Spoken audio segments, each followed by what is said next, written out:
Oui, mais on va s'asseoir ici tous les quatre. Non, mais vous inquiétez pas, c'est pas grave. C'est absolument pas grave.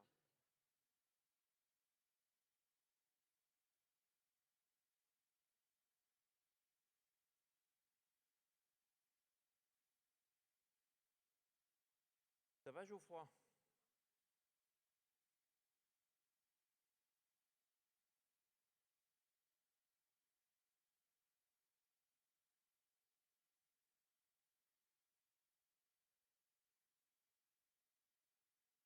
Ouais, c'est 10 minutes à chaque fois.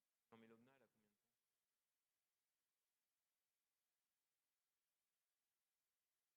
Pour réviser les recours. Pas besoin, hein, franchement. Non, tu finis par. Là, ça va à peu près. On va faire un numéro spécial dans la revue blanche. Donc, on va te solliciter pour faire on fera des revues, tu sais. Donc, faire jusqu'à 15 trucs. Chapitre. Ah oui. Donc, on peut faire un article stadification ganglionnaire où tu peux faire la partie lombo-aortique et Enora peut faire la partie pelvien. Ouais, Tu vois. très bien. Et en fait, c'est juste la présentation de la vidéo que vous avez faite. On aura un article de fin avec une synthèse des recours. Ça sera bien, parce qu'on va pouvoir le publier en plus en anglais. Fac Factor 2, la revue blanche, c'est pas mal.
Il va falloir que tu fasses pareil pour Lobna. Hein. Ah, bah oui. Non, mais tu amènes les deux. Bah, Lobna, elle va s'asseoir ici. On va pas mettre à Xavier.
tu là, t'assois ici, où on tu va étais, s'asseoir tous ici. ouais.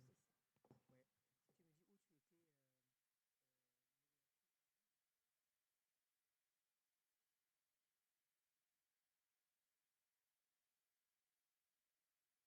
Ah, non, non, non, non. Non, mais bon. Il a réussi à trouver. Il a réussi à trouver mon étiquette quand même.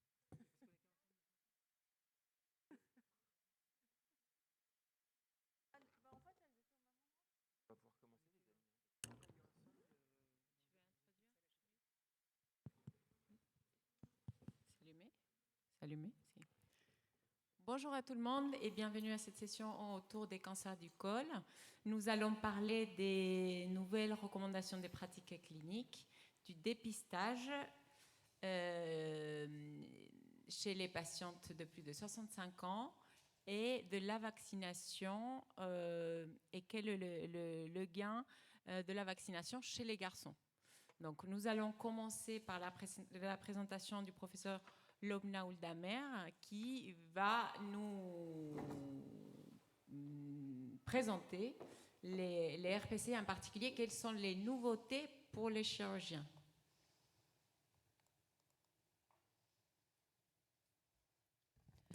Bonjour à tous, Lobna Ouldamer du CHU de Tours. Donc moi, on m'a posé comme topo justement de vous faire les messages clés des recommandations pour la pratique clinique que nous avons fait pour le cancer du col utérin. Je ne suis que la porte-parole d'un groupe de travail qui inclut toutes les sociétés savantes qui y participent à la prise en charge du cancer du col utérin. Donc on était 2 à être coordinateurs pour ces RPC, donc il y a Xavier Carcopino qui est dans les modérateurs. Et vous voyez la liste de tous les participants pour ces recommandations pour la pratique clinique. Je remercie encore tous les experts qui ont participé à l'élaboration et un travail monstrueux qui a pris plus d'1 an pour aboutir à ces RPC, à ces conclusions. Donc il y avait 160 questions, vous doutez bien que je ne vais pas vous les lister, que je vais vous donner les messages clés qu'il va falloir retenir pour la prise en charge du cancer du col utérin. Donc déjà, pour les champs des recommandations, donc il y a une première partie qui est consensuelle et une deuxième partie qui concerne les cas particuliers. Pour la première partie, donc, il va y avoir l'évaluation pré-thérapeutique. Donc qu'est-ce qu'on fait ? Ça comprend une partie imagerie, une partie examen clinique et une partie un peu chirurgicale. On va aussi parler des thérapeutiques, que ce soit de la chirurgie exclusive ou de la radiochimiothérapie, les situations éventuellement de chirurgie post-thérapeutique. L'évaluation post-thérapeutique lorsqu'on fait des traitements par radiochimiothérapie, plus ou moins curithérapie. Et la situation un peu plus rare pour la préservation de la fertilité en posant le cadre sur toutes les indications et bien entendu forcément les contre-indications. Pour l'évaluation pré-thérapeutique, l'objectif est de savoir à l'avance le stade exact de la maladie. Quand je dis le stade, on parle bien de la classification FIGO 2018, parce que si vous faites la littérature, l'immense majorité de la littérature actuelle, ça prend les anciennes classifications FIGO. Donc il faut faire très très attention, puisque les stades 1B2, 1B3, c'est pas déjà les 1B3 ça n'existait pas, et puis le reste ça ne correspond pas à la classification actuelle. Donc l'objectif de l'évaluation pré-thérapeutique, c'est de savoir dans la mesure du possible, en minimisant le risque d'erreur, le stade dans lequel est la maladie de votre patiente. Donc l'examen clinique, malgré toutes les polémiques qu'il y a pu y avoir sur l'examen clinique en gynécologie, reste le standard dans cette maladie, puisqu'il vous permet de faire déjà votre biopsie, de faire une évaluation de l'atteinte vaginale potentielle qui est sous-évaluée, mal évaluée par les examens d'imagerie de type, y compris de type IRM abdominopelvienne. La place de l'examen sous anesthésie générale, il y a quelques années, on allait vous dire que l'examen sous anesthésie générale est indispensable. Non, il n'y a pas d'examen sous anesthésie générale à faire de façon systématique. On n'a pas fait de recommandation pour le dosage des SCC dans cette situation, puisqu'il n'y a pas assez de données dans la littérature. Les examens d'imagerie, l'IRM lombopelvienne avec des séquences de diffusion restent également le standard. Et le TEP scanner au 18 FDG se fait de façon systématique maintenant à partir des stades 1B1, nouvelle classification. La grosse nouveauté, c'est aussi de pouvoir adjoindre une conisation diagnostique. Vous doutez bien que pour les stades 1A1, 1A2, c'est souvent une découverte sur une conisation qui est faite pour une maladie préinvasive. La conisation peut également être thérapeutique dans ces situations. Donc c'est plutôt pour les stades 1B1 où vous allez le revoir parce qu'à la fin du topo, on va présenter les arbres décisionnels qu'on a élaborés avec l'ensemble des experts. On peut dissocier la thérapeutique en elle-même en faisant une conisation diagnostique en même temps que l'évaluation ganglionnaire que vous pouvez faire et en dissociant ce geste de ce que vous pouvez faire comme traitement de la maladie en elle-même. Justement, en parlant de stadification ganglionnaire, il y a deux sujets. Une maladie précoce, dont vous allez faire une évaluation ganglionnaire pelvienne, et une maladie localement avancée. Donc pour le ganglion sentinelle pour une maladie précoce, donc le ganglion sentinelle tout seul, ce n'est pas un standard. À chaque fois que vous allez faire un ganglion sentinelle, normalement, il est associé à un curage pelvien bilatéral. Le seul intérêt du ganglion sentinelle est pour les anatomopathologiques, de faire les anatomopathologistes, c'est de faire de l'ultrastadification pour ne pas passer à côté d'une micrométastase ou d'une atteinte ganglionnaire non vue sur un examen anatomopathologique standard. Donc, le ganglion sentinelle se fait à partir du stade 1A1 avec embol jusqu'au stade 1B2 inférieur ou égal à 3 cm. L'examen extemporané a une mauvaise sensibilité pour la détection des micrométastases, d'où la proposition de notre groupe de travail de dissocier l'évaluation ganglionnaire du geste que vous pourriez faire en utérin. En termes de traceurs, il n'y a pas assez de littérature actuelle pour dire qu'on peut remplacer la double détection par l'infracyanine, ce qui fait que la double détection reste le standard. Bien entendu, il va falloir modérer. Quand on parle de double détection en utilisant le bleu avec le risque allergique qu'il peut comporter, il va falloir modérer en fonction du profil de vos patientes et le profil allergique. Bien entendu, si vous avez une atteinte ganglionnaire, vous avez une réflexion qui est complètement différente. Vous n'allez pas forcément poursuivre si vous faites un extemporané sur votre ganglion en fonction de vos pratiques. Vous allez abandonner le geste utérin et vous allez vous poser la question du curage lambo-arctique.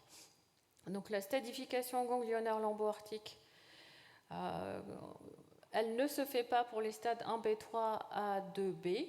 Et là, je parle TEP scanner déjà fait.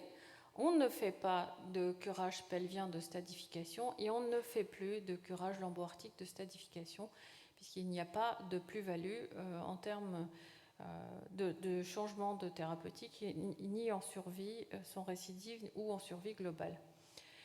La seule situation où on a maintenu de façon formelle l'indication de réalisation d'un curage lambo-arctique de stadification, c'est les stades 3C1, donc une atteinte ganglionnaire pelvienne isolée, où là, le curage lambo-arctique est indiqué parce qu'il induit une modification thérapeutique pour les collègues radiothérapeutes, en sachant bien que je mets ça entre guillemets parce qu'il va falloir discuter toujours en réunion du comité pluridisciplinaire de avec vos collègues radiothérapeutes de leur pratique.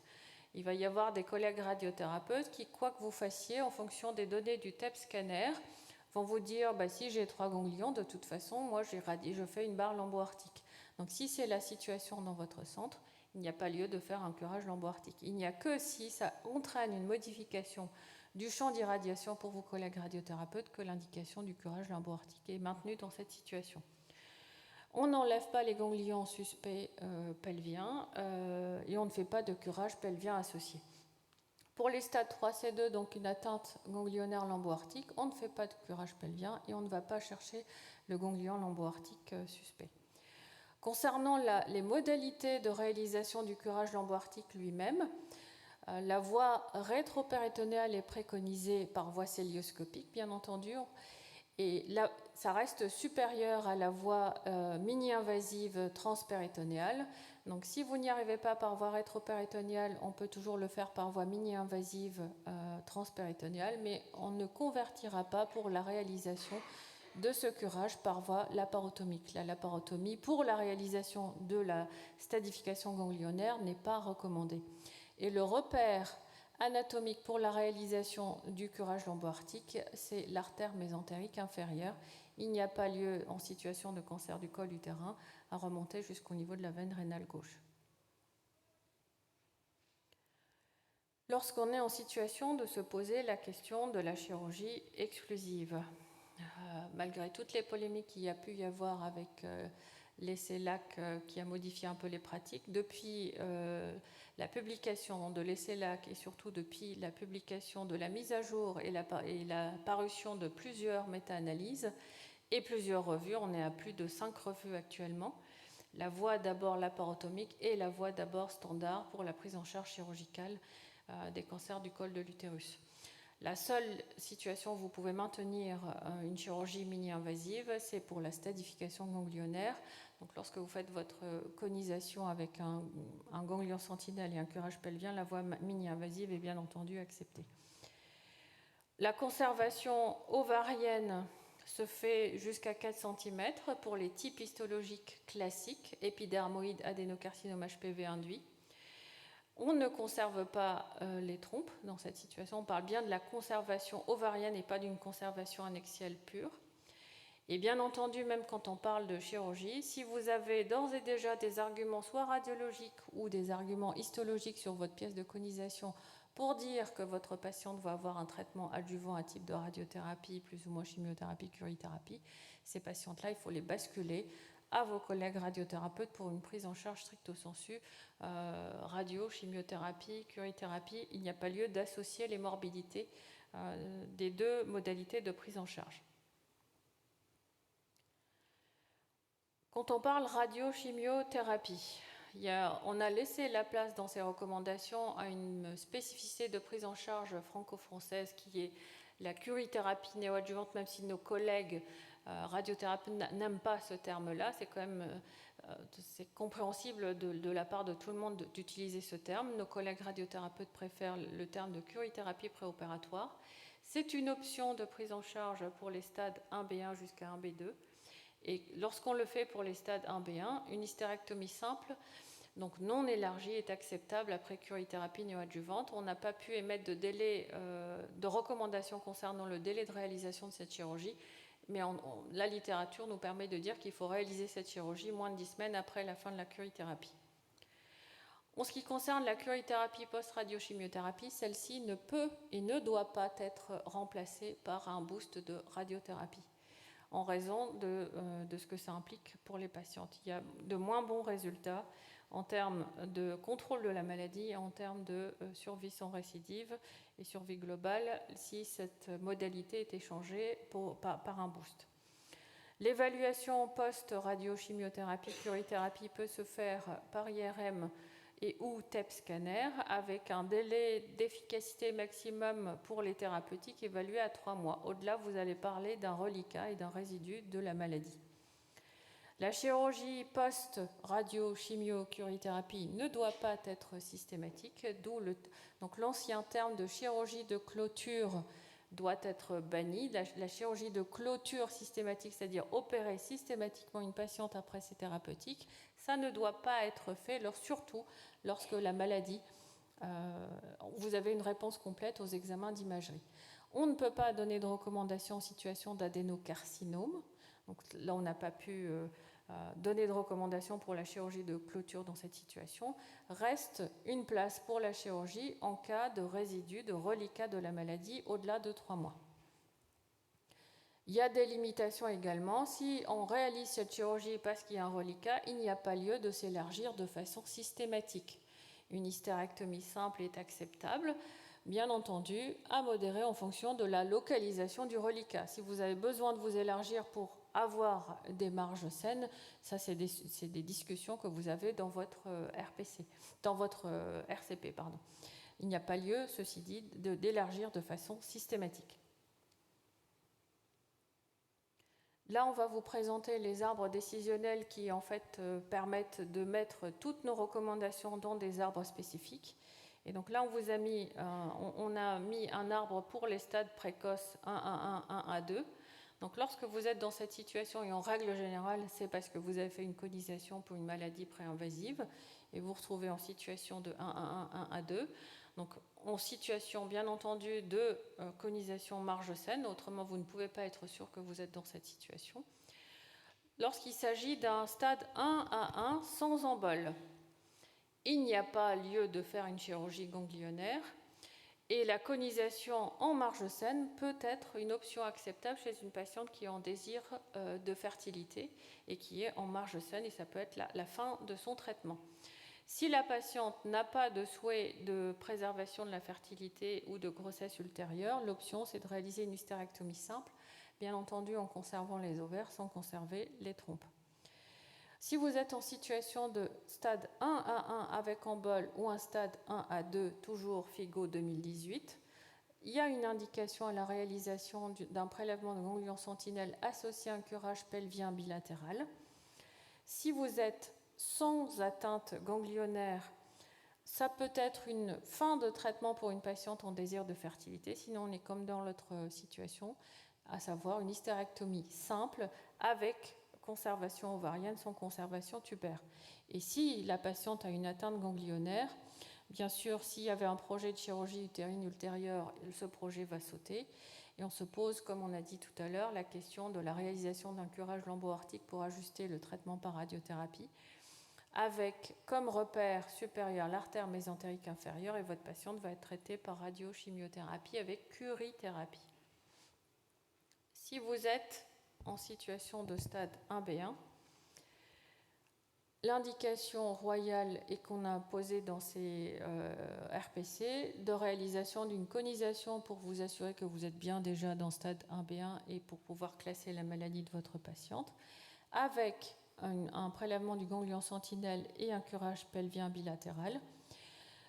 Vous êtes en situation de patiente sans atteinte ganglionnaire. Vous avez un profil de 1B1 à bas risque, à savoir l'absence d'embol et une infiltration stromale inférieure à 10 mm. Le standard reste une colpohystérectomie élargie de type B par laparotomie avec une conservation ovarienne sans conservation tubaire. L'option dans la situation des 1B1 à bas risque acceptable est une hystérectomie simple, donc non élargie, par laparotomie avec conservation ovarienne. Toutes les autres situations, donc vous êtes sur un stade 1B1 non à bas risque, c'est une colpohystérectomie élargie de type B par laparotomie avec une conservation ovarienne sans conservation tubaire. L'option qu'on a aussi laissée, c'est de faire pour les patientes non à bas risque, c'est l'option franco-française qu'on avait retenue tout à l'heure, c'est la réalisation d'une curithérapie préopératoire suivie d'une hystérectomie simple. Si vous avez une patiente qui a une atteinte ganglionnaire, comme on l'a dit dans l'arbre précédent, on abandonne le projet de chirurgie utérine, on fait une sadification ganglionnaire lambo-aortique dans la mesure du possible par voie rétropéritonéale, sinon par voie transpéritonéale, d'autant plus que vous venez de faire votre curage pelvien, avec comme repère l'artère mésentérique inférieure, et la patiente sera traitée par radiochimiothérapie suivie de curithérapie. Si vous êtes en situation de stade 1B2, donc entre 2 et 4 cm, on a mis un seuil, celui de 3 cm, notamment après l'essai en brace. Donc, si vous êtes à moins de 3 cm, jusqu'à 3 cm, on réalise toujours une stadification ganglionnaire par prélèvement du ganglion sentinelle avec curage pelvien. Il n'y a pas d'atteinte ganglionnaire. Le standard reste une colpohystérectomie élargie de type B par laparotomie avec une conservation ovarienne sans conservation tubaire. L'option, comme on l'a dit tout à l'heure, c'est la réalisation d'une curithérapie préopératoire suivie d'une hystérectomie simple. Si la patiente a une atteinte ganglionnaire, on ne parle plus de projet de chirurgie utérine, on fait une stadification ganglionnaire lambo-aortique avec un traitement par radiochimiothérapie, curithérapie. Pour les patientes qui ont un stade un B2 de plus de 3 cm, ces patientes-là, il n'y a pas lieu de faire une stadification ganglionnaire et on passe à un traitement par radiochimiothérapie suivi d'une curithérapie. Pour les stades localement avancés ou métastatiques, donc les stades 1B3 jusqu'à 4, si on est dans la case 1B3 jusqu'à 3B, on ne fait pas de curage pelvien de stadification, on ne fait pas de curage lombo-aortique de stadification et ces patientes sont traitées par radiochimiothérapie suivie de curithérapie. Le 3C1, comme on l'avait déjà dit dans les messages initiaux, c'est l'indication royale qui est retenue actuellement pour la réalisation encore du curage lombo-aortique de stadification et on n'y associe pas de curage pelvien de stadification et ces patientes seront également traitées par radiochimiothérapie suivie de curithérapie. Pour les patients 3C2 jusqu'à 4A, on ne fait pas de curage pelvien de stadification. On a mis un plus ou moins pour les curages lombo-aortiques de stadification parce que vous pouvez très bien avoir des stades 4A avec une atteinte vésicale, une atteinte ganglionnaire pelvienne, où vous pouvez vous poser la question en fonction de votre RCP de la réalisation d'un curage lombo-aortique de stadification. Et ça peut se discuter. On n'a pas d'argument pour aller dans un sens ou dans l'autre dans la littérature, donc on l'a laissé en plus ou moins. Et ces patientes seront bien entendu traitées par radiochimiothérapie, curithérapie. En ce qui concerne la préservation de la fertilité, encore une fois, ça passe. Donc vous avez une patiente qui a d'abord un projet de grossesse future, parce que toutes les patientes qui pensent éventuellement vouloir faire des grossesses finalement n'en feront pas. Ça ne concerne les situations de préservation de la fertilité de façon sécuritaire, ça concerne les patientes avec des types histologiques classiques. Donc ça veut dire que votre biopsie parle de carcinome épidermoïde infiltrant ou d'un adénocarcinome HPV induit. Si ce n'est pas le cas, il n'y a pas lieu, la préservation de fertilité n'est pas recommandée pour ces patientes. Si vous êtes bien sûr dans une situation consensuelle, si c'est un stade 1A1 ou 1A2 diagnostiqué sur conisation, on revient à l'arbre qu'on avait mis initialement puisque la conisation est une option parfaitement acceptable. Si vous êtes en situation de penser que votre patiente est à un stade 1B1 avec l'imagerie que vous avez réalisée, on peut en discuter. Si ce n'est pas le cas, vous basculez. Si ce n'est pas une patiente qui est en stade 1B2, il n'y a pas lieu de proposer une conservation de la fertilité. Et la préservation de la fertilité donc n'est pas recommandée. Et on ne parlera pas chimiothérapie néoadjuvante dans cette situation. Donc si on est en stade 1B1, la réflexion elle rejoint l'arbre initial, donc on fait une conisation avec une stadification ganglionnaire pelvienne par prélèvement du ganglion sentinelle et un curage pelvien systématique bilatéral. Si la patiente est N+, le projet de préservation de fertilité est abandonné. Même s'il y a des situations, on va vous parler dans la littérature de chimiothérapie, encore une fois néoadjuvante, nous ne l'avons pas retenu puisque le risque pour votre patiente est beaucoup trop élevé. Et donc on bascule dans la prise en charge des patientes qui sont N+ pelvien, donc réalisation d'un curage lombo-aortique de stadification et radiochimiothérapie suivie d'une curithérapie. Pour les patientes qui n'ont pas d'atteinte ganglionnaire pelvienne et qui sont à bas risque, je rappelle, pas d'embole, une invasion myométrielle inférieure à 10 mm, le standard reste une trachélectomie élargie, mais une option parfaitement acceptable en attendant les résultats des essais qui sont en cours, c'est la réalisation d'une trachélectomie simple dans cette situation, uniquement dans cette situation. Pour les autres patientes, donc les patientes non à bas risque, le standard pour l'instant reste une trachélectomie élargie. Ensuite, on va passer au cas particulier. Qu'est-ce qu'on appelle cas particulier? C'est la découverte, même si on met ça vraiment entre guillemets, la découverte sur une pièce d'hystérectomie, ça ne doit pas exister, même si ça existe encore. En tout cas, on va dire pas les gros stades, mais ça existe encore, donc on a été obligé de traiter cette question. Il y a les situations de cancer sur un col restant, donc une patiente qui a déjà eu une hystérectomie subtotale. Il y a les patientes qui sont métastatiques d'emblée. Et il y a le sujet de la femme âgée. Donc, pour les patientes qui ont une découverte sur une pièce opératoire, vous allez, pour vraiment beaucoup simplifier ce qui a été fait par nos collègues experts qui ont traité cette question. Vous allez faire une évaluation déjà du stade sur la pièce opératoire et vous allez faire une évaluation par imagerie et vous allez traiter votre patiente en fonction du stade FIGO de sa maladie. Pareil pour un cancer sur un col restant, vous allez prendre en charge la patiente selon son stade. Et dans ces deux situations, c'est les collègues radiothérapeutes qui vont devoir adapter leur prise en charge par radiothérapie, curithérapie, en fonction de ces deux situations-là. Pour les patientes âgées, il n'y a pas lieu, ce qu'on a retenu, c'est qu'il n'y a pas lieu de sous-traiter ces patientes-là uniquement sur le critère de l'âge. Il va falloir faire une évaluation de la vulnérabilité de votre patiente. Et s'il n'y a pas de vulnérabilité, il n'y a pas de raison qu'elle soit traitée différemment qu'une patiente plus jeune à stade égal. Je dis jeune, le cut-off de la littérature, c'est 65 ans. Et les essais randomisés qui existent, il y a toujours une sous-représentation de ces patientes dans les essais qui ont été publiés. Donc, toute mesure gardée, vous adaptez à la vulnérabilité de votre patiente. Et si jamais, effectivement, c'est des patientes qui ne sont pas susceptibles de gérer l'ensemble des thérapeutiques, un traitement par radiothérapie peut remplacer parfaitement les traitements par chirurgie.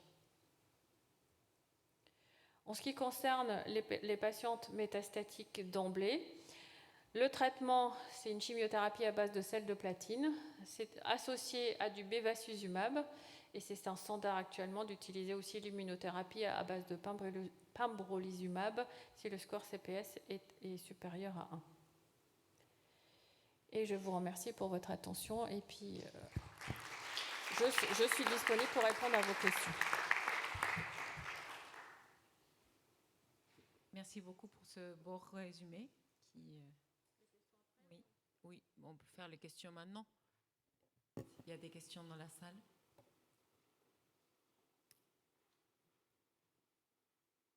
Bonjour, merci beaucoup pour cette super présentation. J'ai deux petites questions. La première, c'est pour la préservation de la fertilité sur les stades 1B1, N0. Comment on prend en charge les emboles sur la pièce de conisation? Est-ce que vous avez un seuil? Si c'est significatif, ça contre-indique. Est-ce que c'est de toute façon non? C'est une excellente question. C'est pour ça que ça n'a pas été mis dans l'arbre. C'est que, contrario des cancers de l'endomètre où il y a des règles, comment s'adapter aux emboles, quand est-ce qu'on dit qu'il y a beaucoup d'emboles ou il n'y a pas d'emboles, puisqu'on a mis un espèce de cut-off à 5. Ça n'existe pas pour le cancer du col. On essaye de voir avec la société de gynécopathes pour voir comment on peut, faire une évaluation qui serait acceptée et acceptable par tous les collègues anapathes. Vous vous doutez bien que si vous avez une patiente qui a une pluie d'emboles, vous n'allez pas avoir la même attitude que si vous avez une patiente qui n'a pas beaucoup d'emboles. Mais le critère principal, parce que quand vous avez des emboles, votre réflexion, c'est de dire quel est le risque éventuel d'une atteinte paramétriale et quel est le risque éventuel de l'atteinte ganglionnaire. Donc, si vous avez fait votre évaluation ganglionnaire et qu'elle est négative, on va dire que l'impact des emboles, il est pas important si vous faites votre élargie, on va dire ça comme ça. C'est pour ça que ça reste encore le standard actuellement. Donc une trachélectomie élargie serait acceptable. Ok, merci. Et deuxième question, mais je pense qu'on n'a pas la réponse dans la littérature. Donc dans l'attitude française qui est de faire sur les 1B2 de la curithérapie première, quelle place on peut laisser au mini-invasif dans ce cas-là chez les patientes qui ont complètement répondu? J'ai l'impression que vous ne le recommandez pas, vous. C'est qu'on n'a pas d'argument dans la littérature. Après, on va dire, on est entre nous. On pousse quand même à être très sage et il faut être très prudent dans cette situation. Il n'y a pas de raison pour penser qu'il faut une voie d'abord différente s'il n'y a pas de réponse complète. Mais si vous avez une réponse complète, c'est une discussion locale parce qu'on n'a pas d'argument. Les dernières présentations qui ont été faites par les collègues, il y a eu beaucoup de débats à l'ESGO. Il y avait un débat pour et un débat contre. Et donc, dans les slides qui ont été extraites de l'essai LAC, même si ce n'était pas du tout designé pour répondre à cette question, mais les patientes qui ont eu une conisation où il n'y avait pas de résidus chez la patiente, a priori, le fait de faire de la voie mini-invasive ne changeait pas le pronostic de ces patientes. Mais on prend ça vraiment entre guillemets, parce que c'est des suppositions et nous, on ne peut pas se positionner là-dessus parce que la littérature ne permet pas de répondre à cette question. Okay, merci. Il y a d'autres questions? qu'il y a d'autres questions ou des commentaires dans la salle pour Lobna? Je les ai assommés. Moi, j'ai une petite question. Quand est-ce qu'on doit faire une chirurgie en 2 temps pour les stades précoces? Quand est-ce qu'on peut se permettre de faire la chirurgie ganglionnaire et utérine dans le même temps opératoire? Pareil, c'est une excellente question parce qu'on n'a pas réussi à avoir de consensus au sein des experts. Beaucoup se sont positionnés en disant mais le fait de faire le prélèvement ganglionnaire et d'avoir disséqué déjà la fosse paravésicale, ça va être plus difficile de faire la chirurgie utérine a posteriori. Moi, j'avoue que ça fait longtemps, très longtemps, depuis que je suis passée chez Marie Plante, que je dissocie les deux. Effectivement, au début, les repères sont remaniés et c'est un peu compliqué. Mais ceci dit, une fois qu'on a eu une patiente qui a un ganglion sentinelle, qui est négatif en extempo et qui est positif sur le définitif, on ne regrette pas. C'est-à-dire que la patiente chez qui on aura fait l'élargie parce que l'extemporané était négatif et qu'a posteriori il est positif et qu'elle doit se coltiner après la radiochimiocurie, c'est elle qui va payer les pots cassés, c'est elle qui va avoir les frais de la morbidité. Et en général, quand on leur explique, parce qu'elles disent toujours pourquoi je me fais opérer X fois, mais quand on leur explique et que c'est des sujets qui ont la compréhension, ça passe. C'est juste une question de sécurité et d'évaluation. Tant qu'on n'a pas d'examen d'imagerie qui permet de répondre à l'atteinte ganglionnaire en préopératoire. C'est une question. 2. 3, si tu veux. Enfin, je salue quand même le travail énorme qui a été fait. Du groupe, oui. C'est énorme, le travail qui a été fait pour ces recommandations. Mais alors, j'ai une question. Le seuil de 3 cm, jusque-là, jusqu'à 4 cm, on faisait une chirurgie radicale et la radiochimiothérapie, c'était à partir de 4 cm, ce qui correspondait à 1B3. Aujourd'hui, c'est un vrai changement de dire pour les 1B2, de 3 cm, on va faire une radiochimiothérapie. C'est ça? Oui. D'accord, ça c'est une chose. Donc, basé sur surtout sur les données d'Embrace, hein, donc on est... Non, c'est pour bien comprendre. La deuxième chose, la curithérapie pour les tumeurs, par exemple, de 35 mm, ça se faisait en pré-opératoire. Oui. Pour faire après une hystérectomie élargie. Oui, dans le but toujours d'opérer les patientes. Oui, en pensant que éventuellement la curithérapie va peut-être permettre un contrôle local, mais en pensant aussi que cette curithérapie pourrait ne pas couvrir les paramètres. C'est pas son rôle, c'est la radiothérapie externe. Avec un risque pour une tumeur de 35 mm par exemple d'avoir des emboles lymphatiques dans les paramètres qu'on va laisser en place si on fait une hystérectomie simple après curithérapie. C'est un peu... Oui, pour simplifier, oui. Ça ne dérange pas. La vraie difficulté, c'est d'ailleurs pour ça que c'est la sécurité de ces patientes-là. Il y a eu un sujet, vous imaginez bien que là on vous fait un résumé très purifié, très propre. Vous imaginez pas les débats qu'il y a pu y avoir.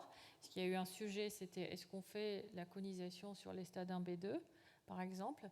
La difficulté, c'est quand on dit que la patiente, admettons, elle a une tumeur de 20 mm, est-ce que réellement elle va faire 20 mm ou est-ce que c'est 25 mm? Une patiente qui est à 35 mm, est-ce que c'est réellement 35 mm ou c'est à plus que ça? On a tous, en tout cas pour ceux qui font du cancer du col régulièrement, il y a toujours une espèce de variation entre les données de l'imagerie qui n'est pas toujours favorable à la patiente. C'est-à-dire que tu peux avoir une patiente qui, on te dit que c'est 30, et quand tu vas, et si jamais tu fais la colpohystérectomie élargie au départ, tu vas te retrouver à 40, en situation où tu te serais dit « Ah mince, j'aurais pas dû l'opérer initialement ». Donc c'est pour éviter la perte de chance liée à l'idée de l'opérer en premier et d'associer en plus la radiochimiothérapie qui sera probablement nécessaire dans la majorité des cas. L'idée, c'est que si on fait de la chirurgie, c'est qu'on pense qu'elle n'aura que de la chirurgie. Et si on fait de la radiochimiothérapie, c'est parce qu'on sait que de toute façon, elle va nécessiter un traitement par radiochimiothérapie. L'idée étant de ne pas associer ces thérapeutiques avec les morbidités que ça implique pour la patiente. Je voudrais rajouter des points sur ce que tu viens de dire. C'est hyper important ce que tu viens de dire. On a vraiment comme objectif, on l'a vu, il y a une désescalade thérapeutique sur la chirurgie. L'objectif, c'est d'être le plus performant possible en réduisant la morbidité des traitements. Et ce qu'on veut absolument éviter, c'est d'irradier une patiente qui a une chirurgie large et lourde et de cumuler la morbidité. Donc là-dessus, c'est tout à fait logique. Pour les 1B2 de plus de 3 cm, en fait, le problème des 1B2, c'est que c'est une situation intermédiaire. C'est que vous avez d'un côté les 1B1 dont on connaît les caractéristiques, de l'autre côté les 1B3 dont on connaît aussi les caractéristiques, et que dans pas mal de papiers, on a quand même ce seuil des 3 cm qui ressort comme un facteur pronostic, parce que évidemment, plus on monte en taille et plus on a des facteurs de risque. L'OMNA l'a très bien précisé, l'évaluation de la taille initiale, l'imagerie le fait parfois difficilement, et c'est vrai qu'on a été à 2 doigts de proposer une conisation sur les 1B2 de moins de 3 cm. En pratique, c'est pas si facilement réalisable. Clairement, les 1B3, les 1B2 de plus de 3 cm, la chirurgie, les résultats sont pas bons, donc c'est pas logique de la proposer. Donc là-dessus, on peut même pas la garder en option. La curithérapie, on serait ravi de pouvoir la proposer. Le problème, c'est qu'on n'a pas d'études. Donc c'est toujours pareil, c'est-à-dire que si on le fait, il va falloir rentrer les patients dans un protocole et évaluer cet aspect-là. Et c'est vrai qu'on a pu proposer la curithérapie en option pour les 1B2 de moins de 3 cm avec des facteurs de bon pronostic, parce qu'on a quelques données là-dessus, mais les niveaux de preuve sont quand même très faibles, il faut quand même le rappeler. Et juste, je voulais rajouter, parce que c'est vrai que moi, quand je suis arrivée en France, j'étais surprise de cette spécificité française de curithérapie préopératoire suivie de chirurgie pour laquelle nous n'avons aucune donnée scientifique. Et là, c'est nos collègues colombiens qui viennent de sortir ce mois-ci une revue de la littérature avec une méta-analyse qui est positive, c'est-à-dire qu'il y a un bénéfice en survie sans maladie, en survie globale, dans le groupe des patientes traitées par curithérapie préopératoire. Donc de là, il faut qu'on passe maintenant à la réalisation d'une étude prospective ou randomisée pour cette question. Il y a une étude lancée par là, ils oui. ont déposé un PHRC. Oui. Et c'est pas encore, elle n'est pas encore financée. L'objectif, c'est ça, en fait, c'est de voir si en préopératoire, il y a un gain ou pas à faire une curithérapie première. Mais là, en fait, ce qui est proposé aujourd'hui, ce qui est original, est qu'on peut faire une curithérapie, puis hystérectomie simple. Alors que jusque-là, c'était une curithérapie avant chirurgie classique élargie aux paramètres. Et en plus, la curithérapie préopératoire majore le risque de complications post-opératoires, et d'autant plus que c'est des patients qu'on a traités en 3 temps. Donc, elles ont eu le curage, puis la curie, puis la chirurgie avec des adhérences du curage et de la curithérapie. Complètement. Et on sait qu'il y a un taux très important de réponse complète sur les pièces d'hystérectomie après curithérapie. Donc, on peut désescalader effectivement sur le geste chirurgical. N'oubliez pas une chose, le travail de recommandation, c'est pas de montrer qu'on a plus de poids que les autres pour prendre des décisions, c'est de se baser sur des niveaux de preuve. Et on a quand même un excellent exemple dans le col qui est les CELAC, qui nous a tous donné une douche froide, à tel point qu'on a eu des tonnes de commentaires dans les revues avec les Français qui disaient oui, c'est parce que les Américains ne savent pas opérer, c'est parce que voilà. En fait, en pratique, c'est pas pour ces raisons-là, c'est juste quand on fait un essai prospectif randomisé avec une vraie question posée, parfois la réponse à la question, elle ne nous plaît pas. Et on ne veut pas prendre ce risque-là. C'est pareil, on ne va pas vous proposer de faire une hystérectomie simple sur les 1B1 parce qu'on n'a pas les shapes. Et c'est vrai qu'on a envie de le dire parce qu'il y a plein d'essais rétrospectifs ou de sous-analyses qui nous suggèrent que l'atteinte paramétriale, elle est rare. Et c'est vrai, mais on n'a pas forcément les données en survie qui correspondent. Et donc, on n'a pas non plus pris ces décisions-là, même si on était tenté de le faire, bien évidemment. Donc, on reste evidence-based. C'est parfois décevant, c'est parfois déroutant. Mais je crois que c'est vraiment important de comprendre que le travail là-dessus, il a été assez rigoureux. Vous n'avez pas de questions, vous, en salle? Enfin, j'ai l'impression que c'est entre nous. Vous n'avez pas de questions? Non, ça va, vous êtes convaincus. Et donc, tout était très clair. Bon, on va dire ça. Merci. Merci beaucoup. Alors, le professeur Jean Lévesque... ne pouvons pas venir aujourd'hui, c'est le professeur Carcopino qui va nous présenter l'intérêt du dépistage du cancer du col après 65 ans. Enfin, l'intérêt ou la possibilité. Merci, donc j'ai la lourde... Attendez, un instant. Oui. Je vous présente quand même le professeur Carcopino, pour ceux qui ne le connaissent pas, c'est le président de la Société française de pathologie cervico-vaginale. Donc il connaît très très bien le sujet, incollable. Merci, merci Chérif. Je connais le sujet, je ne sais pas si je suis incollable, mais je connais le sujet. Donc j'ai la lourde tâche de remplacer Jean Levesque, qui malheureusement s'est retrouvé avec des difficultés qui ne lui ont pas permis d'être présent. Donc on va parler de cette question du dépistage après 65 ans, qui est une vraie question et qui est, à mon avis, une question importante. Et c'était extrêmement intéressant de l'aborder, parce qu'effectivement, on dépiste à partir de 25 ans. Vous avez bien compris qu'il ne faut surtout pas dépister avant. Il y a des arguments solides pour le dire. Mais vous allez voir que les arguments pour l'arrêt du dépistage, ils sont beaucoup plus fluctuants après 65 ans et que les choses ne sont pas si simples que ça. Elles ne sont pas si simples que ça pour plusieurs raisons. D'abord, la première, c'est quelle est l'incidence de l'infection et la prévalence de l'infection à HPV dans cette population. On s'aperçoit que quand on regarde les courbes de prévalence de tests HPV positifs, on a une légère réascension après l'âge de la ménopause, qu'on voit très bien sur cette courbe, qui peut être le reflet de deux hypothèses. Première hypothèse, la réinfection par un nouvel HPV oncogène et donc l'augmentation de la prévalence de cette infection dans une population, à un âge où il arrive parfois que les couples se séparent et que les familles et les couples se reconstruisent. Ça, c'est une première hypothèse. La deuxième hypothèse, c'est la possibilité de réactivation d'une infection, puisque je vous rappelle un point extrêmement important, quand vous avez un test HPV négatif, ça ne signifie pas qu'il n'y a pas d'HPV, ça signifie simplement qu'au seuil de détection du test, vous n'avez pas mis en évidence l'infection, ce qui n'est pas tout à fait la même chose, mais donc on a aussi la possibilité de cette réinfection, et c'est des phénomènes qu'on connaît, c'est-à-dire vous pouvez effectivement avoir un HPV qui est quiescent, qui réapparaît passé un certain âge, possiblement du fait de modifications hormonales et de modifications de l'immunité locale. Ça, c'est un vaste débat, c'est un sujet à part entière.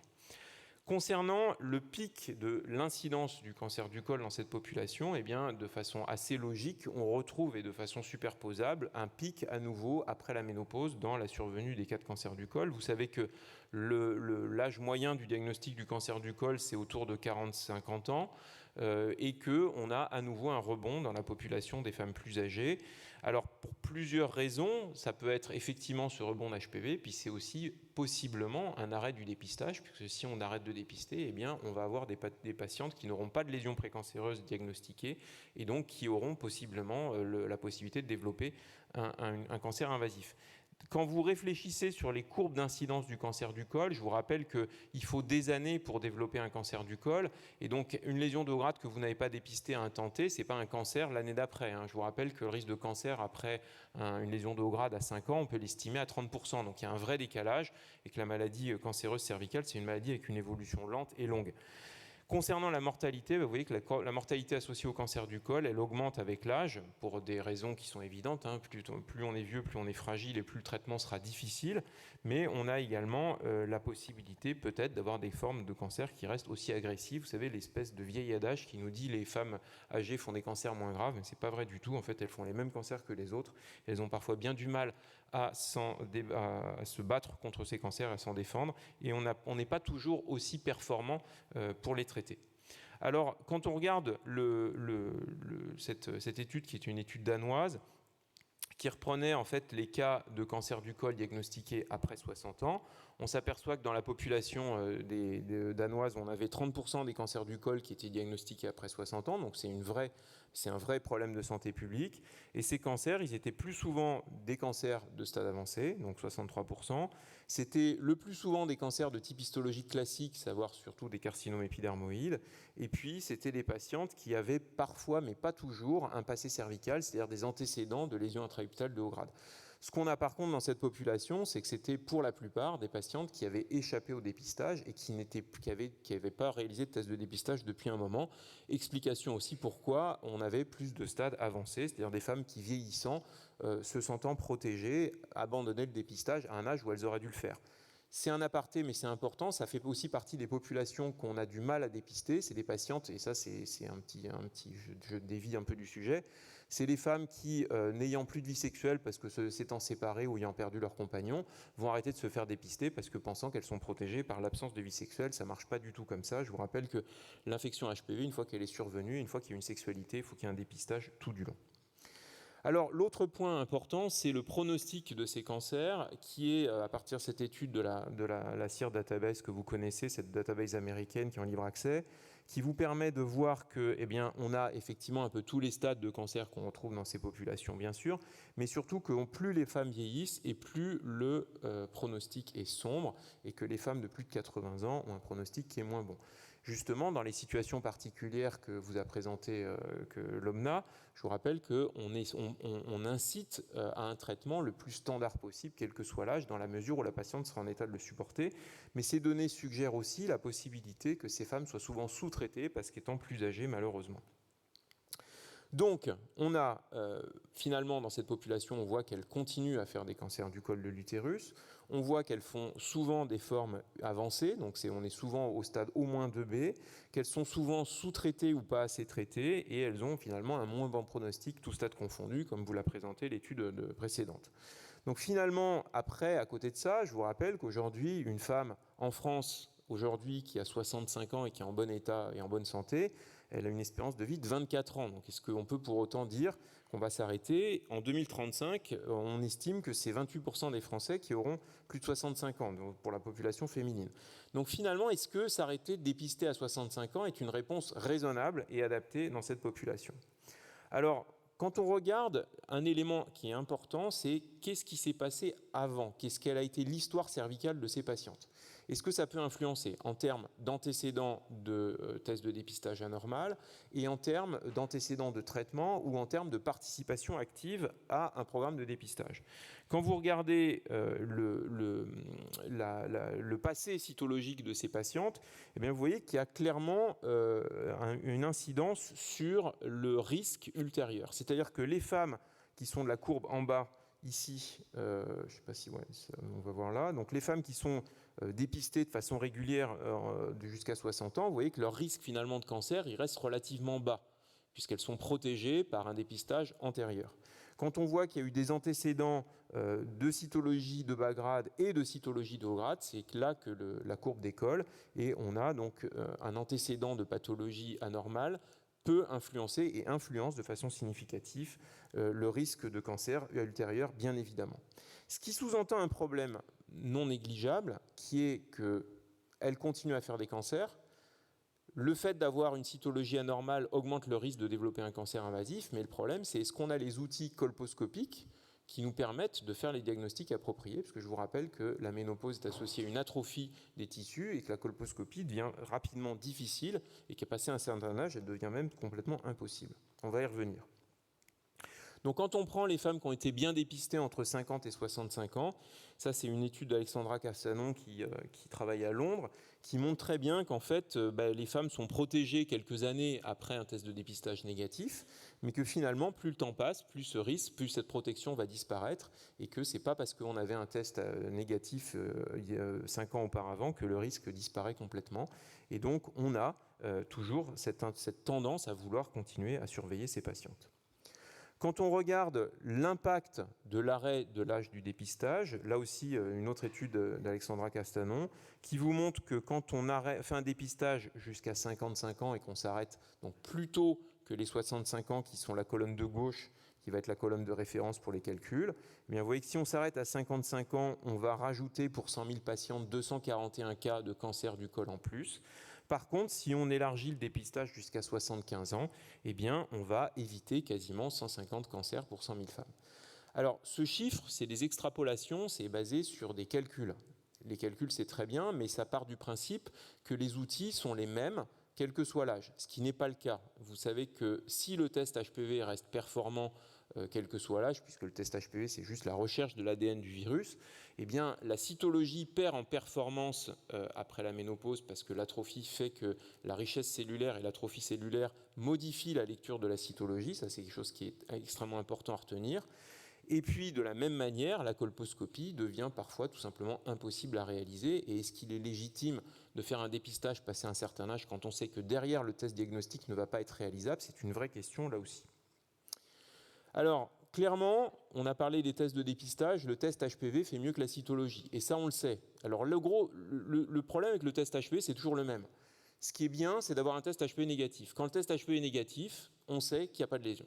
Voilà. Ça, c'est le truc qui est intéressant. C'est une femme de 70 ans. Évidemment, si vous avez un test HP négatif, vous êtes tranquille. Et vous savez qu'en plus, la protection de votre test est de 5 ans. Donc, cette patiente, elle est protégée de son risque de lésion de haut grade jusqu'à ses 75 ans. Ça, c'est la réalité. La cytologie fait beaucoup moins bien. Et vous regardez cette série ici, où on a donc des patientes qui sont entre 55 et 76 ans.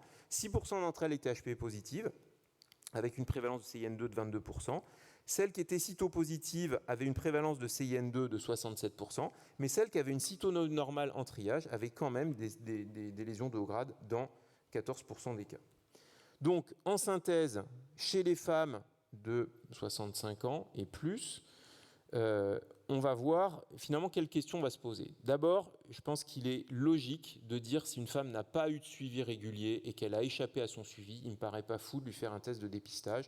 Et je vous rappelle que dans cette population, ça sera avant tout un test HPV. Point important, je vous encourage, si vous faites un dépistage chez des femmes ménopausées, à le faire après une préparation hormonale locale, c'est-à-dire un peu de colpotrophine, parce que si vous avez besoin d'avoir recours à une cytologie de triage, vous aurez une cytologie de meilleure qualité. Et ça, c'est un truc qu'on oublie tout le temps, et c'est un point qui est important à rappeler. Est-ce qu'il faut continuer à dépister ces femmes plus longtemps? La réponse est probablement que oui, mais vous avez compris que la question, elle est loin d'être aussi simple que ça, parce que derrière nos outils diagnostiques, et notamment la colposcopie, eh bien, on ne sait pas trop ce qu'on va pouvoir faire, puisque la colposcopie, elle devient complètement impossible à passer un certain âge. Enfin, je pense qu'après 80 ans, faire une colposcopie, ça n'a plus de sens, parce qu'on n'arrivera pas à la faire.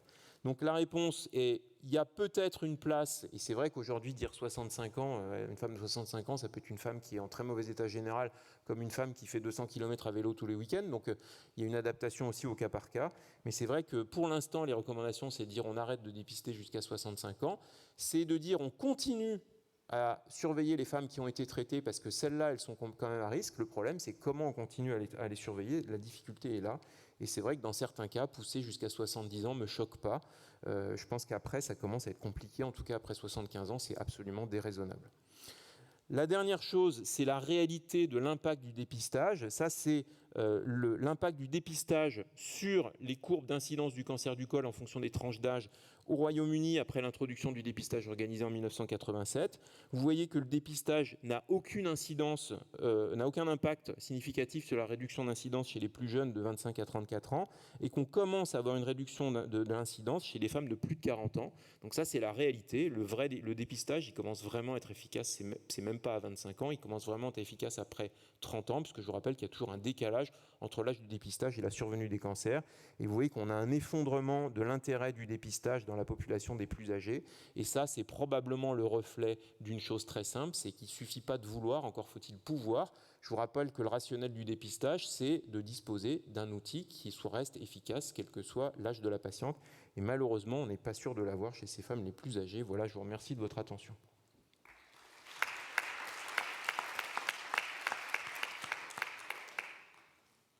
Est-ce qu'il y a des questions dans la salle?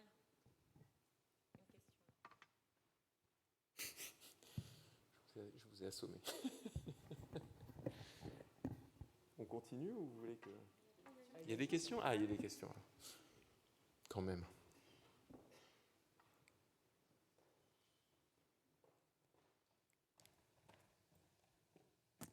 Et bonjour, Véronique Julien de Lyon. J'ai une question. L'autre jour, j'ai fait un frottis que j'appelle un peu de clôture pour une patiente qui a eu son dernier frottis à 62 ou... Enfin, avant 65. Donc, je la vois à, je sais pas, 67, 68. Donc, je lui avais fait un test HPV. Et mon labo lui a fait un frottis traditionnel. Et quand je les ai appelés, ils m'ont dit, les recos, si on est amené pour une raison X ou Y à faire un frottis après 65 ans, on ne fait plus de test HPV, on fait de la cytologie. Alors, je ne sais pas ce que vous avez dit, mais est-ce que vous avez notion que pourquoi est-ce qu'on m'a répondu ça? Ben, c'est faux. Voilà, okay. Voilà. Je ne peux pas vous dire mieux. Alors, on a un vrai problème, c'est qu'on a une dérive actuellement parmi les laboratoires de dépistage, on a une dérive vers le co-testing systématique. Le co-testing systématique, il ne faut pas le faire parce qu'on perd en spécificité. Là, c'était pas un co-testing. Hein. Ben, ils vous ont fait un test HPV et une cyto, ils ont fait qu'un test HPV. Ils m'ont fait que la cyto. Alors, c'est vraiment très bizarre. Je les ai appelés, si vous voulez, pour les engueuler, quoi. Et ils m'ont dit, bah non, mais après 65 ans, alors moi, c'est un gros labo quand même. Non, mais être un gros labo n'empêche pas de faire des erreurs. Hein. Il n'y a pas cette recommandation. Ce qu'on a tendance à dire, mais là encore, on se base sur pas grand-chose, c'est qu'on va éviter le test HPV chez les immunodéprimés, mais ce n'est pas les plus de 75 ans, pour une raison qui est un simple rationnel, c'est que les immunodéprimés sont très souvent HPV positives. Et donc la discrimination d'un test HPV positif chez une immunodéprimée n'est pas bonne. Néanmoins, une HPV négative immunodéprimée reste avec une valeur prédictive négative exceptionnelle. Donc non, je ne sais pas ce que vous a raconté votre laboratoire, c'est pas vrai, et cette recommandation qu'il vous oppose n'existe pas. Mais alors, si je peux me permettre, je me mets à la place du labo. Chez nous aussi, dans les fiches de dépistage, il marque test HPV entre 30 et 65 ans oui. pour le dépistage.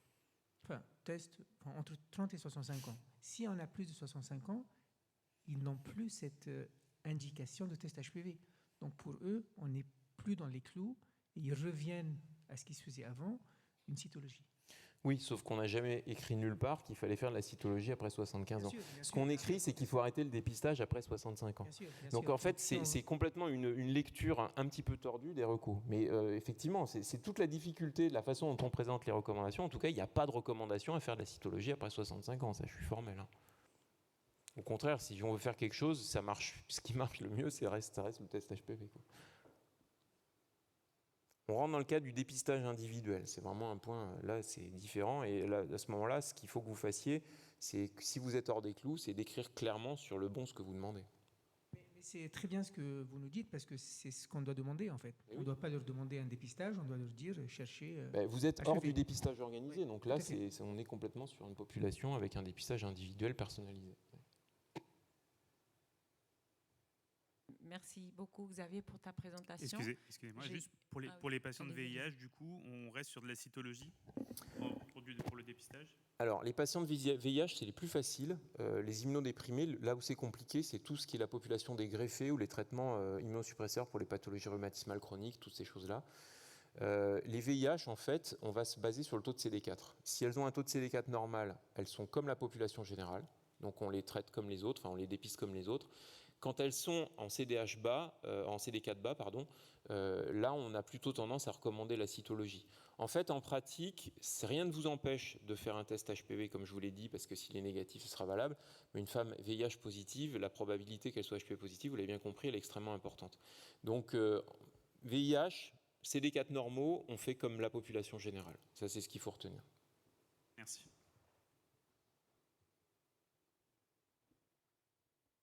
D'autres questions dans la salle? Moi, j'avais une petite question. Donc, un résumé, chez les patientes de plus de 65 ans, doit-on faire un test HPV jusqu'à l'âge de 75? Alors, le dépistage, c'est quand même un dépistage organisé. Le rationnel et les études médico-économiques nous ont poussé à faire ce choix. Alors moi, j'ai repris le diaporama de Jean Lévesque. Je ne l'aurais peut-être pas présenté comme ça, mais logiquement, aujourd'hui, on arrête le dépistage organisé à 65 ans. Et ce que je vous dirais entre les lignes, c'est que ça ne me choque pas de faire du dépistage personnalisé après 65 ans dans des populations sélectionnées, mais à ce moment-là, utiliser le test HPV. Et je crois que ce sera le message clair. Tu as raison, Alejandra, de rappeler qu'on part d'ici avec des messages clairs. Ça me paraît être important. Évitez la cytologie chez ces femmes-là, si vous faites un test. Deuxième population, la femme qui a été traitée, celle-là c'est différent, il n'y a plus de limite d'âge, celle-là il faut les surveiller et toute la vie, mais il y a un moment où la surveillance finira par être clinique parce que vous ne pourrez pas faire autrement.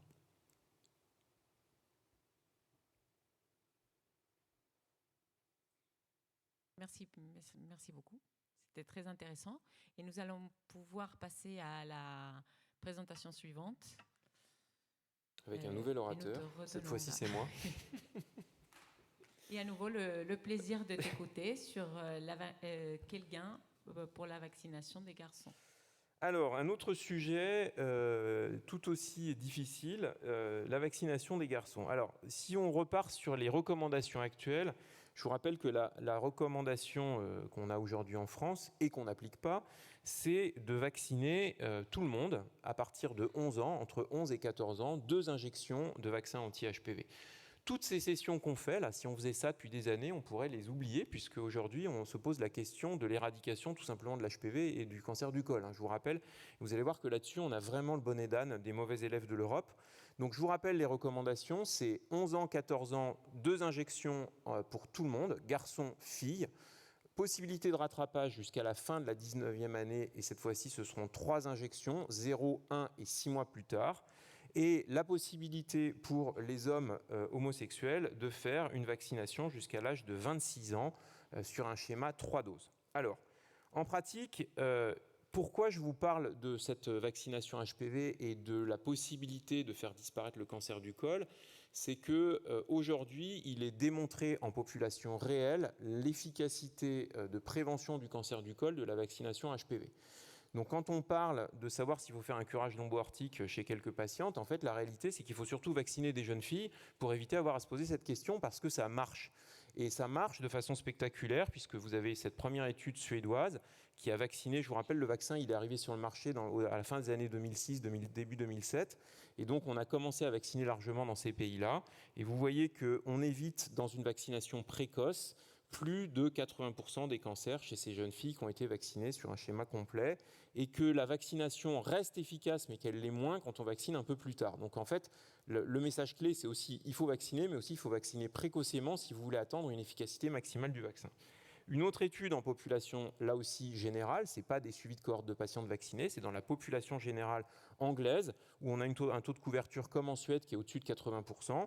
Eh bien, on s'aperçoit que si vous vaccinez des jeunes filles entre 12 et 13 ans, vous allez éviter quasiment 90% des cancers du col dans ces populations.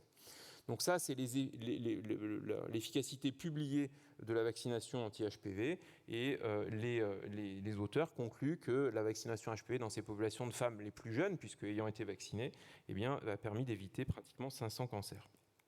Donc aujourd'hui, certains pays se posent la question de l'éradication pure et simple du cancer du col, puisque je vous rappelle que l'HPV, c'est un virus à ADN extrêmement stable, qui n'a pas de mutation, et donc il ne change pas avec le temps, qu'on retrouve de l'ADN sur des momies égyptiennes donc, qui ont plusieurs siècles.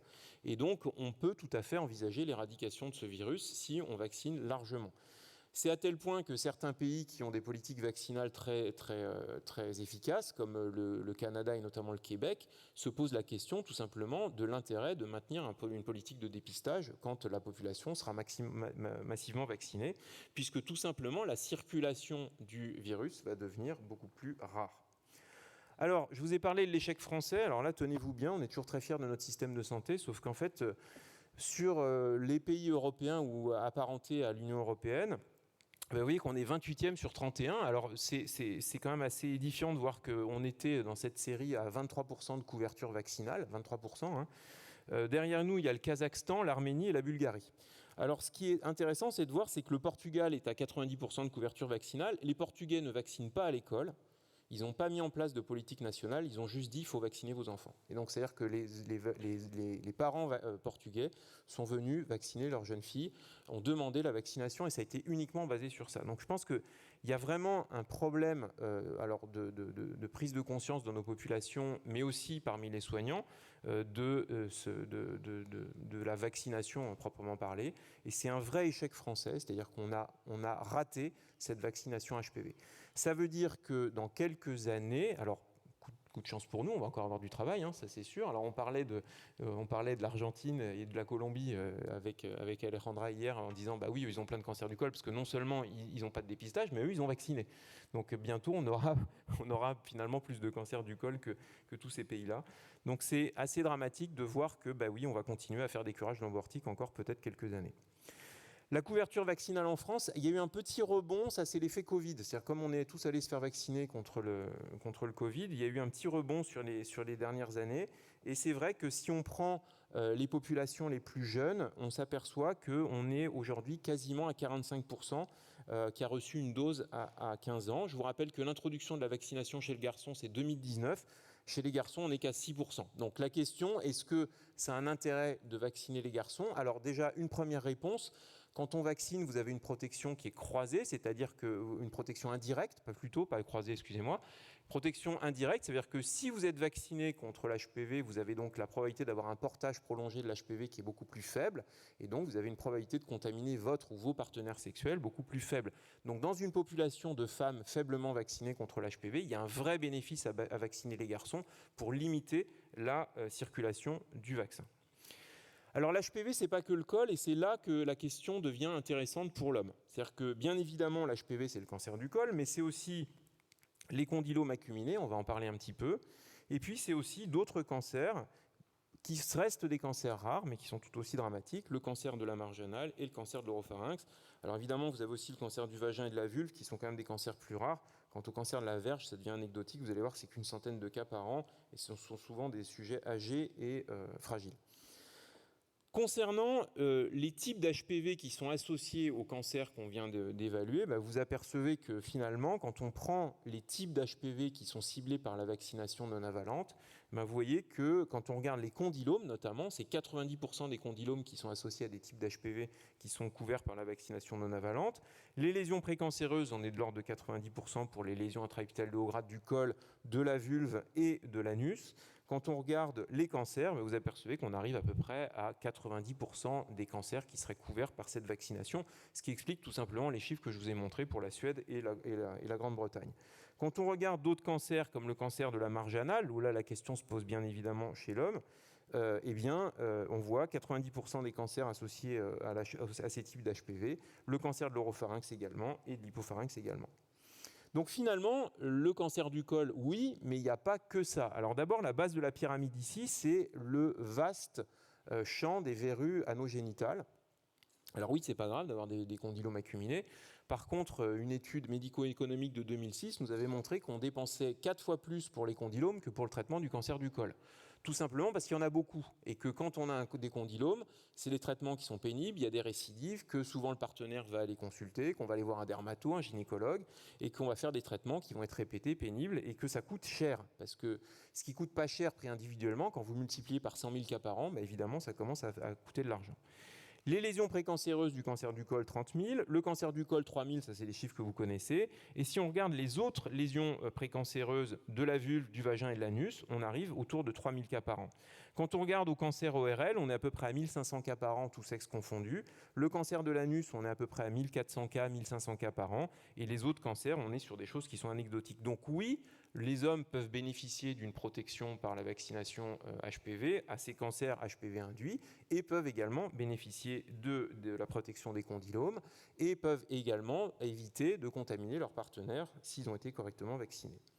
Alors l'efficacité vaccinale chez l'homme, je vais passer cette diapositive, on va aller directement à celle-ci qui est plus intéressante puisqu'elle calque à peu près ce qu'on ferait en France, puisque je vous rappelle qu'on vaccine chez les hommes entre 11 et 26 ans. Alors jusqu'à 26 ans, normalement, c'est limité à la population homosexuelle, vous l'avez compris, mais si vous regardez en fait la capacité du vaccin, alors ça, c'est des études qui sont sur le quadrivalent, hein, donc, mais on a les mêmes résultats sur les non-avalents, sauf que les études sont pas encore, sont pas toutes, on n'a pas toutes les mêmes études, donc on a surtout les études sur le quadrivalent.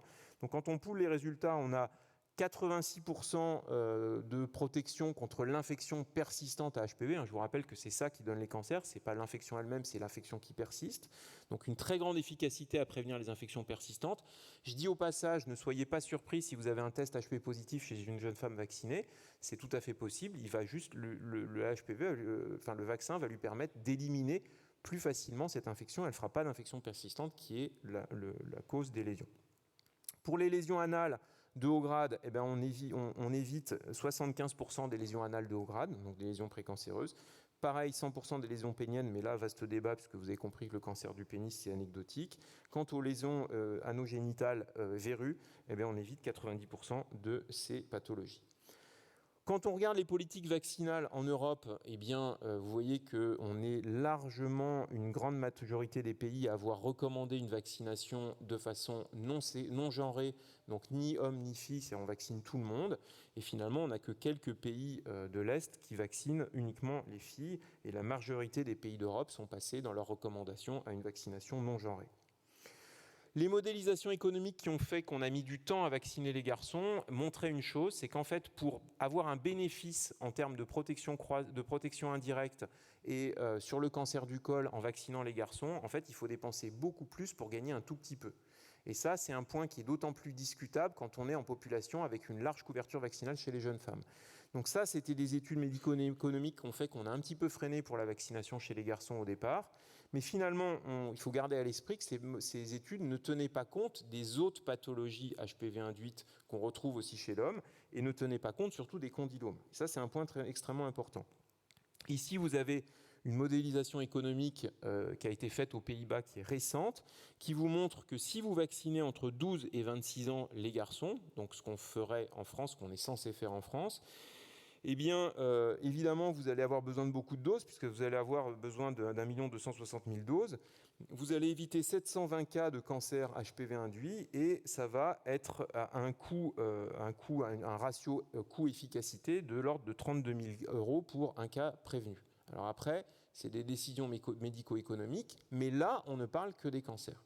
Si je vous fais la suite avec la prévention des verrues génitales, vous avez compris que c'est là que les choses commencent à devenir vraiment intéressantes sur un plan uniquement médico-économique, j'entends, eh bien, vous voyez que le coût des verrues génitales qui est à gauche comparé au coût d'un schéma vaccinal complet, eh bien, il y a de l'ordre d'un ratio de 1 sur 2, donc c'est-à-dire que vous allez très vite gagner de l'argent tout simplement en évitant les verrues génitales. En même temps, vous allez diminuer la circulation d'un virus et peut-être faire du cancer du col une maladie du passé. Voilà, donc je pense qu'on va encore faire des sessions sur le cancer du col encore de nombreuses années en France. Peut-être qu'on sera un des derniers pays dans 20 ans, mais en tout cas, vous avez compris que cette vaccination, c'est un échec cuisant, qu'on peut vacciner et que je vous encourage à le faire. Je vous remercie de votre attention.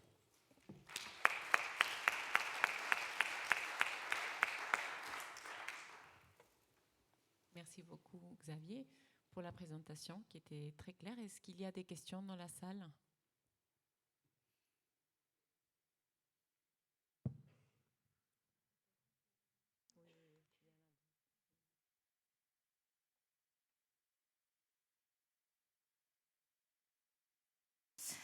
Bonjour.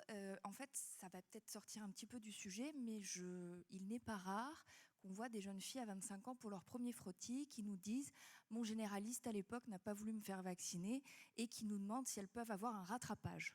Donc ça, c'est ma première question. Et la deuxième, c'est post-conisation. J'ai aussi des patientes qui me demandent si elles peuvent avoir accès à la vaccination et l'intérêt. Donc savoir ce que vous leur dites.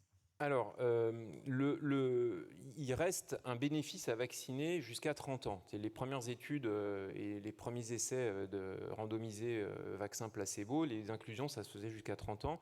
Il y a un bénéfice, mais qui est clairement diminué. Vous avez bien vu que le vrai bénéfice du vaccin, c'est quand on vaccine très jeune. Les études en population le montrent très bien.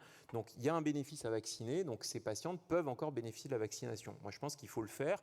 Mais ce qui est dramatique, c'est qu'on est à se poser cette question, parce que si on faisait la vaccination correctement, la question ne se poserait pas. Bon, cet aparté refermé, la vraie question, c'est quid du remboursement ? Parce que le schéma vaccinal complet, on est de l'ordre de 250 €, avec le risque que la patiente le paye de sa poche. En pratique, ça dépend des caisses d'assurance maladie. Donc je ne peux pas vous dire si elle sera remboursée. Moi, j'aurais tendance à dire oui, c'est logique de le faire. Il y a des arguments scientifiques pour le faire, et elle conserve un bénéfice significatif. Après, je vous rappelle que les femmes vaccinées doivent continuer à être dépistées et le risque, c'est qu'en fait, elles le payent de sa poche. Donc, c'est à voir. Et je sais que, par exemple, pour ma région, en PACA, du côté de Marseille, ça sera pris en charge. Voilà. Donc, après, voilà, on n'est jamais à l'abri qu'il n'y ait pas une prise en charge. Il faut bien en informer la patiente. La deuxième question, c'est la vaccination post-conisation. Alors, vaste débat, là aussi, niveau de preuve très faible. On a des études méthodologiquement très mal construites, qui sont la plupart du temps des études rétrospectives, quelques études prospectives mais avec des biais méthodologiques, parce que ce n'étaient pas des études qui avaient été construites pour ça, et finalement des méta-analyses faites de ces études avec de nombreux biais. Donc on arrive à des résultats qui montrent qu'il y a une protection de la vaccination post-conisation, avec une réduction du risque de récidive de l'ordre de, un peu moins de 50%. Ça veut dire quoi ? Ça veut dire que si vous vaccinez en post-thérapeutique et si les résultats de ces études sont valables, vous allez passer d'un risque de récidive de l'ordre de 7% après une conisation à 3,5-5%. Voilà. Donc, il y a un bénéfice. Est-ce qu'il est relevant, est-ce qu'il est suffisant pour dire à la patiente « faites-vous vacciner » avec le risque qu'elle le paye de sa poche ? Ça, c'est à discuter. Le problème, c'est qu'aujourd'hui, je pense qu'on est obligé d'informer la patiente de cette possibilité-là. Alors, la réponse, elle va être donnée dans quelques années, puisqu'il y a un essai anglo-finlandais qui vient d'être clôturé et on est dans le suivi des patientes actuellement, avec un vrai essai prospectif randomisé pour le post-conisation, pour avoir cette réponse-là. Donc on aura une réponse. Aujourd'hui, je ne peux pas vous dire qu'il faut les vacciner. Je veux dire qu'il y a des arguments avec des niveaux de preuve qui sont très bas et qu'aujourd'hui, on a choisi de ne pas recommander ça parce qu'en fait, on n'a pas d'argument assez solide. Ce qu'on peut dire par contre, c'est qu'une femme qui fait une lésion de haut grade malgré un schéma vaccinal complet, celles-là, elles feront moins de récidives. Et souvent, il y a une mécompréhension dans la lecture de la littérature. C'est-à-dire que les gens disent « Ah ben oui, on a montré qu'il y avait moins de récidives chez les femmes vaccinées, mais c'est les femmes qui ont été vaccinées avant de faire leur lésion. » Ce qui n'est pas tout à fait la même chose, là encore. Voilà. Oui. Bonjour, merci beaucoup pour votre travail. Est-ce que de la même façon, au-delà de l'âge, on peut proposer un schéma de rattrapage? Est-ce que ça a du sens aux patientes qui sont vierges et qui sont qui ont un âge 15, 20 ans, 25 ans ou plus, peu importe?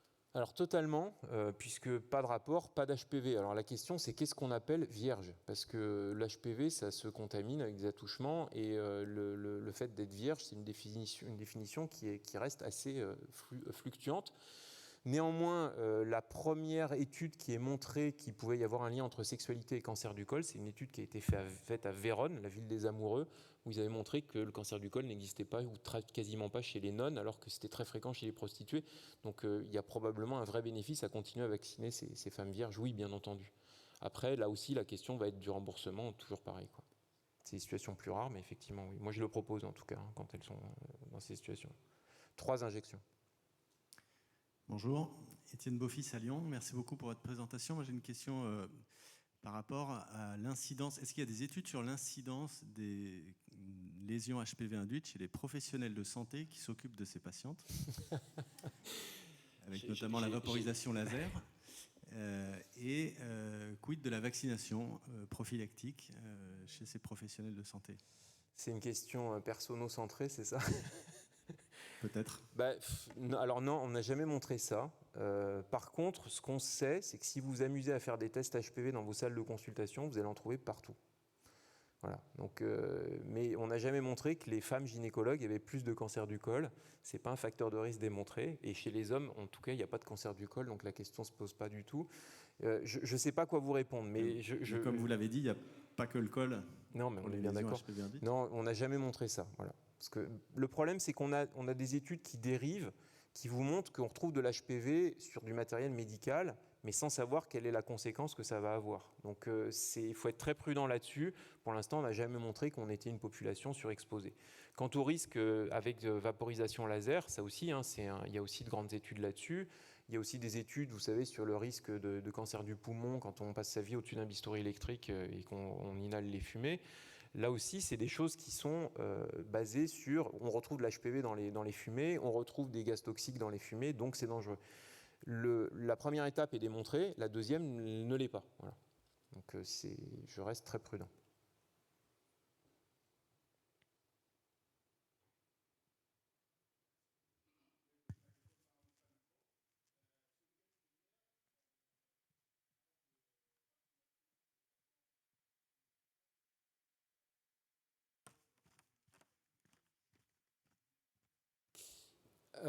Alors, comment dire ça de manière politiquement correcte? En pratique, là on rentre dans des choix politiques. Donc il y a eu une énorme pression au niveau du gouvernement pour que les hommes homosexuels puissent bénéficier de la vaccination. Et c'est vrai que du coup on a proposé cette vaccination en population homosexuelle avant même de l'étendre à tous les garçons.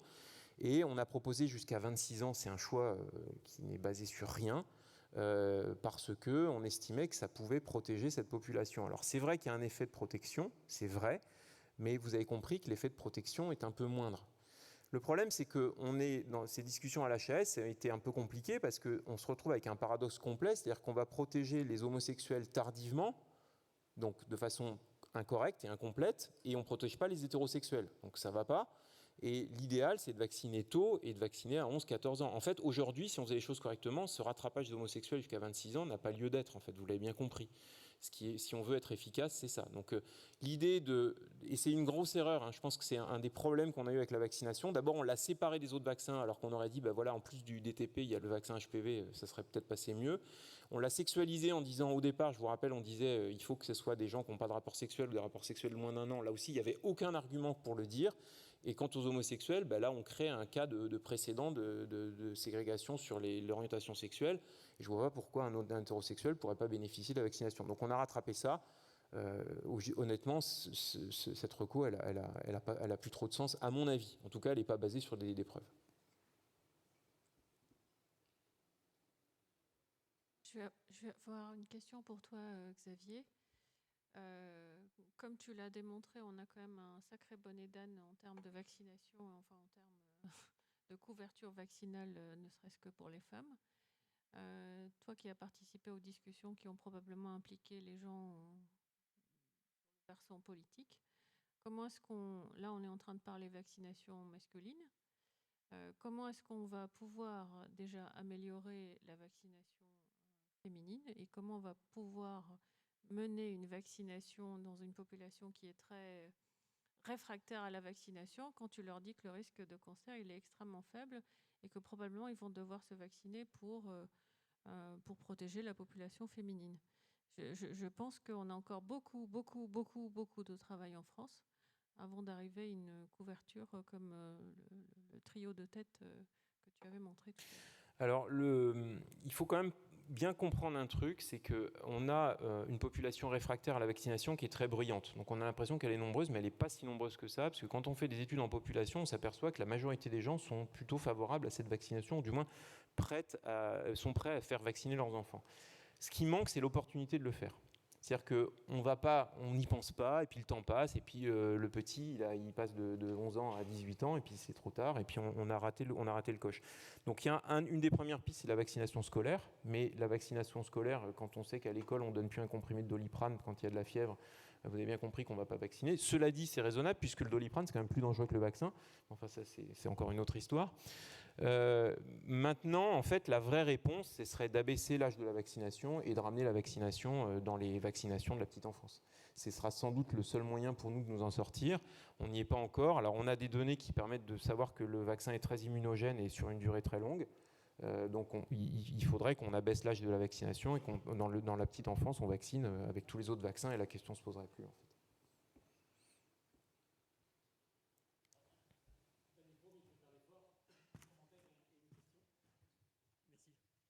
Oui, un commentaire et une question sur la vaccination scolaire. Il y a déjà 2 expériences qui sont en cours. Il y en a une dans le Grand Est qui a démarré et dont on commence à avoir des résultats et qui permet à peu près de vacciner, c'est 24%. Les résultats de Grand Est, ils arrivent à couvrir 24% avec une majorité de garçons. Ce qui est logique puisqu'il y a déjà beaucoup plus de filles qui sont déjà vaccinées, donc qui finalement ne sont pas éligibles. Et donc on gagne surtout sur les garçons. Et ça commence à démarrer. Nous en Aquitaine, moi je suis de Bordeaux, je suis Olivier Jourdain, pardon, je ne me suis pas présenté, je suis gynéco à Bordeaux. On va commencer en Aquitaine, il y a un appel à projet qui vient d'être publié. Et on espère que ça va monter, mais je crois qu'il faut être relativement finalement modeste parce qu'on va avoir un résultat autour de entre 20 et 30% d'augmentation de la couverture, ce qui malgré tout est déjà ça. Voilà. Donc ça c'était la remarque. La question c'était par rapport aux vaccinations de la femme adulte, où on sait que la FDA a fait des recos jusqu'à 45 ans avec une évaluation individuelle qui sont assez floues. Enfin je les ai étudiés, je n'ai pas trouvé ça d'une clarté forcément limpide. Enfin je ne sais pas ce que vous en pensez. La question que j'avais, c'est, il me semble qu'on avait ces chiffres-là pour le quadrivalent, d'avoir à peu près, en fonction de l'âge, et j'avais l'idée que les 26 ans sortaient de là, que finalement pour le quadrivalent, à 26 ans, il n'y avait que de l'ordre de 1 à 2% des femmes qui avaient été en contact avec les cas de souche vaccinales. Est-ce que pour le nonavalent, on a des études de ce type ? Alors, ce que je peux vous répondre, c'est ce que je vais vous dire tout à l'heure. L'efficacité vaccinale elle est montrée à peu près jusqu'à 30 ans, voire dans certaines études jusqu'à 35 ans. Donc en fait, elle continue. Et en fait, ce qu'on voit, c'est que vous êtes protégé contre les HPV auxquels vous n'avez pas été exposé. Puisque s'il y a une exposition préalable, en fait, c'est là qu'on perd le bénéfice. Ce qu'on sait par contre, c'est quand on suit des jeunes femmes qui démarrent leur sexualité et qu'on fait l'incidence cumulée d'infection à HPV, à 25 ans, c'est plus de 85% d'incidence cumulée. Donc en fait, à 25 ans, en fait, la majorité des femmes ont déjà été exposées à l'HPV. Alors la question, c'est par rapport au sous-type en question. Mais clairement, on est largement au-dessus des chiffres que vous ciblez. Et ce n'est pas des patientes qui ont eu des centaines de partenaires, puisque dans ces études, en moyenne, elles en avaient eu 2. Hein. Donc c'est pour ça qu'il faut vacciner tôt. En fait, il faut vacciner tôt avant toute exposition, tout simplement. Tout simplement. Merci pour ces belle présentation. On a beaucoup parlé donc de l'HPV. On a parlé également de problématique de l'HPV chez l'homme. Alors, je vais vous reposer une question un petit peu ancienne qui a un rapport avec le couple, qui est la question classique de la patiente qui bénéficie d'une conisation et à qui on essaie d'expliquer qu'elle est potentiellement un petit peu améliorée par la situation, mais qu'elle va avoir besoin d'une surveillance sur le très long terme. Le débat n'est pas fermé sur la vaccination pour elle. Et donc, la question qu'elle pose, c'est « et mon partenaire ?» Donc, aujourd'hui, quelle est la réponse que vous faites d'une façon pratico-pratique dans ce type de couple? Merci. Alors là, c'est un topo à part entière, mais la réponse, c'est le partenaire, il faut l'oublier complètement. Parce qu'en fait, on voit une chose très simple, c'est que la concordance de portage d'HPV dans un couple est rare, c'est moins de 30%. Donc il faut surtout, la vraie chose, c'est que si vous faites un test, c'est pour en attendre quelque chose. Vous faites un test HPV chez le partenaire, il est positif, vous allez faire quoi? Vous n'en ferez rien. Et à part plomber en fait, ce couple en se disant « Mon Dieu, on est porteurs tous les deux » et les angoisser, vous allez aboutir à rien. Donc moi, ce que je leur dis, c'est que, et c'est ce qu'on recommande à la Société française de colposcopie, c'est de surtout pas rentrer dans cette idée qu'il faut faire quelque chose chez le partenaire, parce qu'en fait, c'est extrêmement délétère, extrêmement morbide. Ce qu'on a montré, c'est que ces femmes qui ont une conisation, qui sont HPV positives, en général, on leur bousille leur vie sexuelle pour au moins 1 an, puisqu'en général, elles se sentent sales, souillées, contagieuses, etc. Donc il ne faut absolument pas rentrer là-dedans, il n'y a aucun bénéfice à en tirer. De la même manière, les envoyer chez le dermato, faire une péniscopie, etc., ne sert à rien. Donc ça, il faut le dire clairement. Donc pas de rendez-vous chez le dermato, je pense que c'était le but de votre question. Pas de rendez-vous chez le dermato, pas de péniscopie par pitié, parce que alors là, vraiment, on dépense de l'argent et de la morbidité et de l'angoisse pour des gens qui vont vraiment autre chose à faire.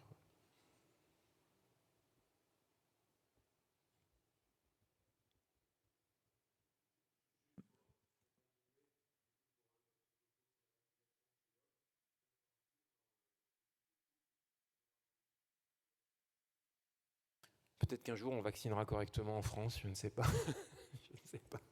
La question ne se posera plus dans ce sens-là. En fait, finalement, on a envie de vacciner des gens qui auraient déjà dû être vaccinés depuis longtemps. C'est ça le plus frustrant dans nos activités, en fait. Belle session, hein. Merci beaucoup. Hein. Belle perspective aussi de vaccination à tout le monde. Là, on ne peut que s'améliorer. Hein. C'est l'avantage, c'est qu'on peut que faire mieux. Très bien, merci. Pas d'autres questions?